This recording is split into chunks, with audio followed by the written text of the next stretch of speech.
Assalamualaikum warahmatullahi wabarakatuh.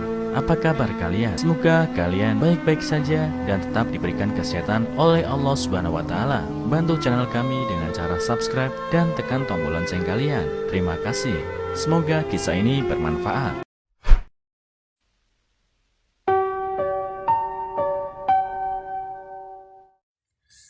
Aku pergi ke rumah putriku untuk meminjam uang. Namun oleh menantuku aku diberi sekantong ubi. Sampai di rumah aku membuka kantong ubi dan aku menangis. Dikutip dari indonesiatoday.co.id. Aku dan suamiku sama-sama petani dan kami menghidupi anak-anak kami dengan bertani dan melakukan pekerjaan sampingan. Anak perempuanku adalah yang tertua, dia sangat patuh dan bijaksana dan tidak pernah membiarkan kami mengkhawatirkannya bahkan dalam pernikahan.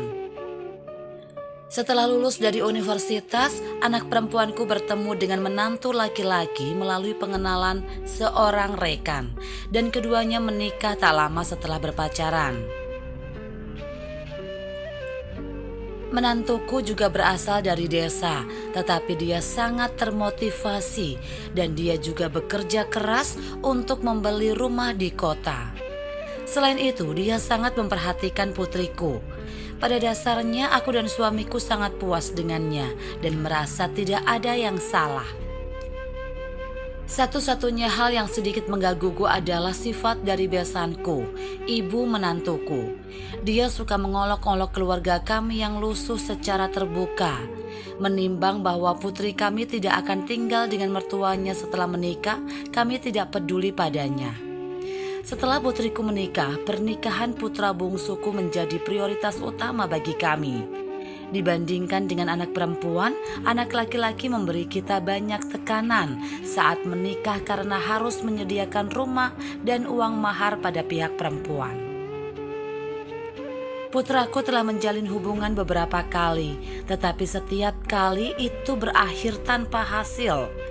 Kami tidak tahu apakah masalahnya ada apa pada dia atau pada gadis itu. Kami benar-benar patah hati agar dia segera menikah. Akhirnya tahun ini putraku akhirnya memutuskan untuk menikah. Namun masalahnya adalah menantu perempuan mengatakan bahwa putraku harus membeli rumah di kota sebelum menikah. Kalau tidak dia akan putus dengan putraku. Dengan kondisi keluarga kami hanya bisa mendapatkan paling banyak 100.000 yuan yang masih jauh dengan uang muka. Setelah memikirkannya berulang-ulang, aku memutuskan untuk pergi ke rumah putriku untuk meminjam uang. Bagaimanapun kami tidak pernah memperlakukan mereka dengan buruk. Karena aku sedang terburu-buru, aku tidak memberi tahu putriku ketika pergi ke sana.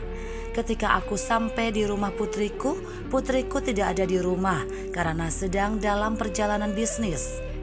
Yang lebih tak terduga lagi adalah besanku ada di sana. Mengatakan bahwa dia ada di sini untuk tinggal selama beberapa hari. Melihat kunjunganku yang tiba-tiba, menantu laki-lakiku menyambut aku dengan hangat dan terus bertanya, apakah aku sedang ada kesulitan? Aku ingin berbicara tentang meminjam uang, tetapi aku terlalu malu untuk berbicara ketika melihat besanku ada di sampingku. Melihat hari semakin larut, aku memberanikan diri untuk mengatakan dengan terus terang pada menantu laki-lakiku sebelum aku pergi. Mendengar bahwa aku ingin meminjam uang, ekspresi besanku langsung berubah. Dan dia dengan cepat mengatakan bahwa keluarganya masih kekurangan uang dan mengejekku. Menantu laki-lakiku tidak mengatakan apa-apa dan masuk ke dalam. Setelah beberapa saat dia keluar dengan sekantong ubi jalar dan berkata padaku, "Bu, saya minta maaf. Akhir-akhir ini saya banyak pengeluaran dan saya hanya bisa berbicara tentang uang nanti saja." Ubi jalar ini dibawa oleh ibu dari kampung. Ibu bisa membawanya pulang untuk dimakan. Aku tidak ingat bagaimana aku keluar dari rumah menantuku. Yang aku ingat adalah bahwa aku sangat malu sehingga aku ingin mencari lubang untuk merangkak. Setelah sampai di rumah, aku melemparkan ubi jalar ke tanah dan masuk ke kamar. Setelah beberapa saat suamiku datang mengatakan aku ceroboh dengan menaruh uang di tanah. Sampai saat itu aku tidak tahu bahwa menantuku memasukkan 130.000 yuan tunai dan sebuah surat ke dalam kantong ubi itu. Dalam surat itu, menantu laki-lakiku mengatakan bahwa ibunya ada di sana dan tidak nyaman untuk meminjamkan uang kepadaku dan meminta maaf kepadaku. Dia juga mengatakan bahwa dia hanya memiliki uang tunai 130.000. Jadi dia memberikannya kepada saya terlebih dahulu dan jika masih kurang tunggu putrinya kembali. Setelah membaca surat itu, aku dan suamiku tersipu dan menangis karena kami memiliki menantu yang baik hati.